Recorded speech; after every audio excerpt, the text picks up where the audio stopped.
I'm back! It's new boss time yet again, and because it was created by politics that I was uninvolved in, I'm worried. Doubly worrying, the official office grapevine, Sharon, the ex-boss's secretary, has it that the new boss is a Beancounter.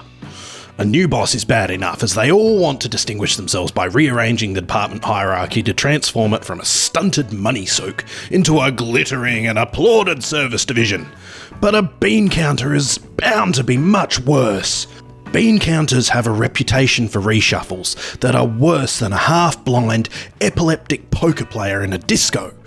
To get to this position, he must have either got the CEO completely suckered with his glittering dream, or found out that whilst the interior decorating of the CEO's office cost the company tens of thousands of pounds, the redecorating of the CEO's entire home cost only 47p.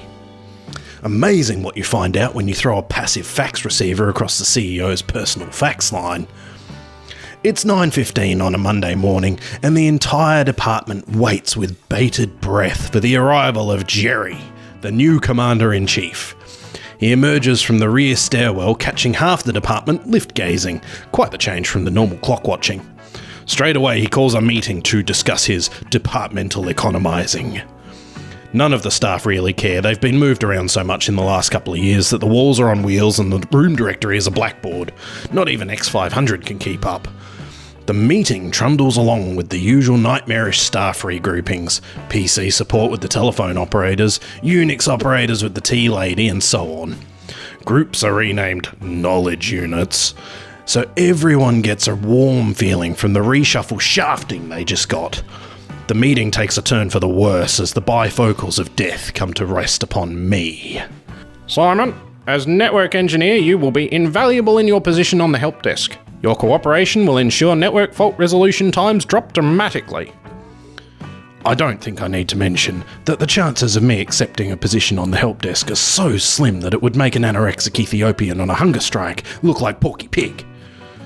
On the way back to my office, I realise that I can make the most of this by rising from the hell I've just been placed in, or wasting my time in pointless revenge. I let a coin decide by flipping it. Heads. Revenge it is, then. A freak earthquake shocks the coin back to tails. Well, revenge it is, then. Edge was so close, too. The way is clear.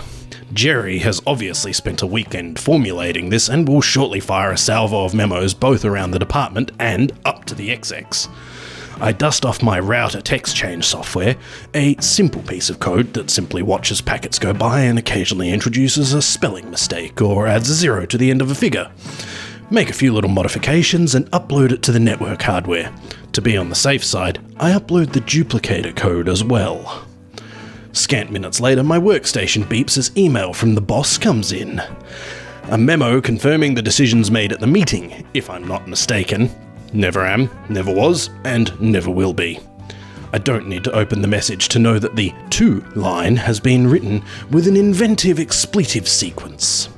2 minutes later, the phone rings. Caller ID returns, "Big guy." What the hell's going on with the system? The CEO growls. What do you mean? I ask, caring and concerned. My printer's spewing the same memo over and over, and I've been receiving repeated email messages. That's not from Jerry, is it?